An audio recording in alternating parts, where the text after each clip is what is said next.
સરકારી શાળા નંબર 92ના આચાર્ય વિવાદમાં આવ્યા છે। આચાર્યએ આંગણવાડીના બાળકને માર માર્યો હોવાના આક્ષેપ થઈ રહ્યા છે। કેમ્પસમાં ફૂલ તોડવા જેવી બાબતે માર મરાયો છે। સરકારી શાળાના આચાર્ય ધર્મિષ્ઠાબેન સામે વાલીઓમાં હવે રોષનો માહોલ છે। આ મારના કારણે બાળકને તાવ આવી ગયો હતો। આ દાવો વાલીએ કર્યો છે। આંગણવાડીના બાળકોને ટોયલેટ પણ જવા નહીં દેતા હોવાની ફરિયાદો છે। આંગણવાડીના સંચાલકોએ શાળાના આચાર્ય સામે કર્યો છે આક્ષેપ। આચાર્ય આંગણવાડી ખાલી કરવા માંગે છે। આ આરોપ છે આંગણવાડી સંચાલકનો। શાળા અને આંગણવાડી એક જ પરિસરમાં હોવાથી આ વિવાદ થયો હોવાનો દાવો થઈ રહ્યો છે। 14 વર્ષથી એક જ કેમ્પસમાં આવેલી છે આ આંગણવાડી। વાલી અને આંગણવાડી સંચાલકોએ કરી છે કાર્યવાહીની માંગ। રાજકોટના યુનિવર્સિટી રોડ પર આવેલ શાળા નંબર 92 સરકારી શાળાના આચાર્યનો અમાનુષી અત્યાચાર છે તે સામે આવ્યો છે।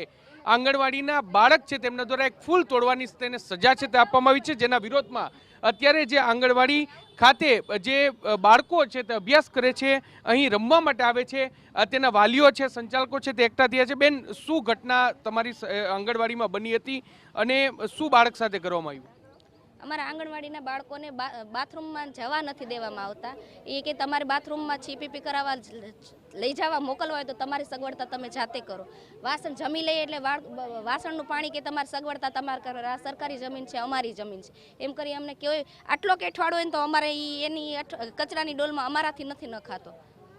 ફૂલ તોડવા બાબતે શું થયું? ફૂલ નાનું એવું ફૂલ તોડવા બાબતે આખું બાળકને મારી લીધું છે। ને બાળકને હજી તાવ આવ્યો છે તેથી મોઢું ઊંચું કરીને જોતો નથી। હું ત્યારે એને ઘરે જઈને આવીને તો મારે સામું નથી જોવા તૈયાર અત્યારે। આ કોણ છે? આચાર્યનું નામ શું છે? ધર્મિષ્ઠાબેન છે।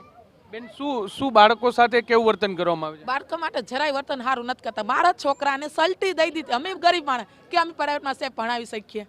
અત્યારે વાં ભણાવવું પડે, શું કહેવાય, સિહારમાં અમારે ફી એ ના હોય, ખાવાના કટાય તો એનું ના કહેશે કાઢવા।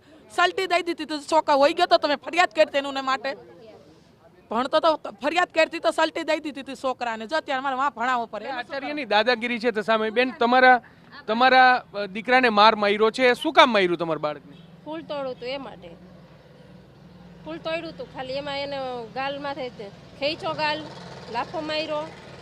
ઘરે આવીને રોતો હતો કે ટીચર મારે રોતા હતા। મમ્મી મેં કીધું કાં તો કે ખીજાણા હતા કે ટીચર કે મોટા ટીચર આવ્યા નહીં।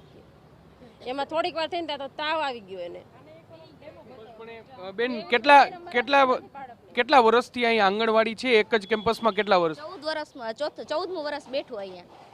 અવારનવાર ખાલી કરવા માટેનું કે છે શું? એ 2 થી 3 વર્ષથી અમને એક ધારો એમ કહે છે કે આંગણવાડી અમારે અહીંથી ખાલી કરાવી છે। આંગણવાડી અમારે ખાલી કરાવી છે। સ્પષ્ટપણે વિદ્યાર્થી આગેવાન જે રોહિતભાઈ છે, રોહિતભાઈ શું કહેશો આખા મામલાને લઈને? શું મામલો છે અને શા માટે આ પ્રકારનું વર્તન આચરણ છે, હવે શું માંગ છે? મને ગઈકાલે વાલીની રજૂઆત એવી કે મારા બાળકને સ્કૂલના પ્રિન્સિપાલ દ્વારા ગાલમાં ફાળા કરવામાં આવ્યો અને મારા બાળકને તાવ આવી ગયો છે, 2 ટાઈમથી જમતોય નથી। એટલે આ બાબતે મેં આંગણવાડીના સંચાલકો સાથે સંપર્ક કરતા તેમણે કહ્યું કે પ્રિન્સિપાલને આ પટ્ટાગણની અંદર આવેલી આંગણવાડી ગમતી નથી, અન્ય સ્થળે ટ્રાન્સફર કરવા માટે અમને વારંવાર એનકેન પ્રકારે ત્રાસ આપવામાં આવે છે। નાના 3 વર્ષને 4 વર્ષના બાળકને વોશરૂમ લઈ જાય તો પ્રિન્સિપાલ ના પાડે કે આ તમારા બાપનું બાથરૂમ છે, તમે મહાનગરપાલિકામાં રજૂઆત કરીને અલગથી સેપરેટ બાથરૂમ મંગાવો। હવે 3500 કે 4000નો પગાર ધરાવતી નાની કર્મચારી એ અલગ સેપરેટ બાથરૂમ માટે કઈ રીતના રજૂઆત કરી શકે? અને આવી શરમજનક હરકત પ્રિન્સિપાલ દરજાનો વ્યક્તિ કરતા હોય, ગઈકાલે ફૂલ તોડવા જેવી બાબતની અંદર આંગણવાડીની અંદર ખુરશીઓ પછાડે, બાળકને મારે તો નાના 3 થી 4 વર્ષના બાળક ઉપર માનસિક અસર કેટલી નકારાત્મક ઉજાય। ગઈકાલે બાળકો 50% રોવા માંડ્યા હતા। આજે આંગણવાડીની સંખ્યા 50ની ટોટલે, આજે 10 થી 15 જ બાળકો આવ્યા છે। એટલે ખરેખર ગુરુ જેમને દરજ્જો આપવામાં આવ્યો છે, ગુરુ જો આવું વર્તન કરે, કોઈ પણ મતભેદ કે મનભેદ હોઈ શકે આંગણવાડી અને સ્કૂલ વચ્ચે, એમાં નાના ભૂલકાઓનો શું વાંક? ખરેખર ખૂબ જ ગંભીર ઘટના છે કે નાના બાળકો સાથે આવું ગેરવર્તન કરી અને પ્રિન્સિપાલ પોતાને કોઈ તુરમખાન સમજતા હોય તો ખૂબ જ શરમજનક છે। આ બાબતે અમે શાસન અધિકારીને રજૂઆત કરવાના છે। 2 દિવસની અંદર પ્રિન્સિપાલ ઉપર કોઈ પણ જાતની ફોજદારી કે ખાતાકીય પગલાં નહીં ભરવામાં આવે। આ સ્કૂલ ઉપર અમે તાળાબંધી કરશું અને ઉગ્રમાં ઉગ્ર આંદોલન કરવાના છે। સ્પષ્ટપણે એટલે જે રીતે અહીંના જે આંગણવાડીના સંચાલકો છે તે દાવો કરી રહ્યા છે કે જે શાળા નંબર 92 અને સાથે સાથે જે આંગણવાડી છે બંને એક જ કેમ્પસમાં છે, પરંતુ અહીં જે વિદ્યાર્થીઓ જે આંગણવાડીમાં આવે છે તેમને જે વોશરૂમ છે તેનો ઉપયોગ કરવા દેવામાં આવતો નથી। એટલું જ નહીં, પરંતુ પટાંગણમાં જે એક ફૂલ તોડવા જેવી બાબતે, સામાન્ય બાબતમાં પણ વિદ્યાર્થી પર અત્યાચાર છે તે ગુજારવામાં આવ્યો। અને આ તમામ બાબતોનું મુખ્ય કારણ છે તે જે રીતે આક્ષેપ કરવામાં આવ્યો છે કે આંગણવાડી આંગણવાડી છે તે ખાલી કરાવવા માટેનો એક કારસો છે તે રચવામાં આવતો હોય તેવું સ્પષ્ટપણે લાગી રહ્યું છે. આ સમગ્ર મામલે શિક્ષણ વિભાગ દ્વારા યોગ્ય કાર્યવાહી કરવી એટલી જ જરૂરી છે. જોવાનું રહેશે કે આ સમગ્ર મામલે કયા પ્રકારની કાર્યવાહી થાય છે. કેમેરા પર્સન ભાવેશ લશ્કરી સાથે મોહિત ભટ્ટ, TV9 રાજકોટ.